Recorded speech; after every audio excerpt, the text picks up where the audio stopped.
Um dos livros que eu mais gosto do Fernando Pessoa é o livro do Desassossego, que é um livro publicado por um heterônimo dele chamado Bernardo Soares. Eu digo publicado assim, foi publicado depois.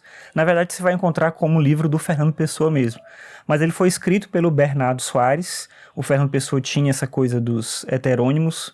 E eu acho curioso o fato de que ele escrevia tanta coisa sem ter uma perspectiva específica de publicação. O Fernando Pessoa publicou só um livro em vida, que foi um livro do próprio Fernando Pessoa, mas os heterônimos não publicaram nada, publicaram textos em revistas e tal, mas nenhum livro foi publicado. E o livro do Desassossego é um livro gigantesco, assim, não acabado, tem muita coisa inacabada nele, e foi publicado, obviamente, depois da morte dele, sem que ele tivesse organizado esse texto. E eu fico pensando, às vezes, o que fazia ele sentar para escrever. E de que maneira que ele escrevia isso, o que ele pensava em relação a esse texto, por que necessidade, por que vontade ele escrevia esse tipo de coisa.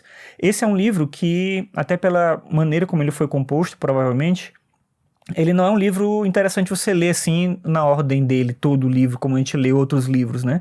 Ele é um livro para você abrir e ler em qualquer parte ali, são tipo aforismos, e você abre e sempre encontra uma coisa, e de vez em quando eu faço isso, eu pego o livro, abro numa página aleatória, e acaba encontrando alguma coisa ali.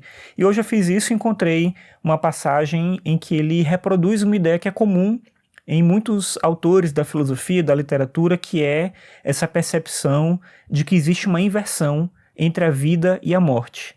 E aí eu vou terminar esse episódio de hoje lendo esse trecho e convidando você a conhecer o livro do Desassossego, se você já não conhece, se você já não leu esse livro. Então eu vou deixar você, no final desse episódio agora, com essa citação do Bernardo Soares no livro do Desassossego. Ele diz o seguinte, abre aspas: somos morte. Isto que consideramos vida é o sono da vida real, a morte do que verdadeiramente somos. Os mortos nascem, não morrem. Estão trocados para nós os mundos. Quando julgamos que vivemos, estamos mortos. Vamos viver quando estamos moribundos.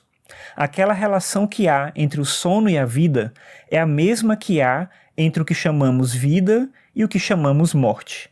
Estamos dormindo, e esta vida é um sonho, não no sentido metafórico ou poético, mas no sentido verdadeiro. Fecha aspas.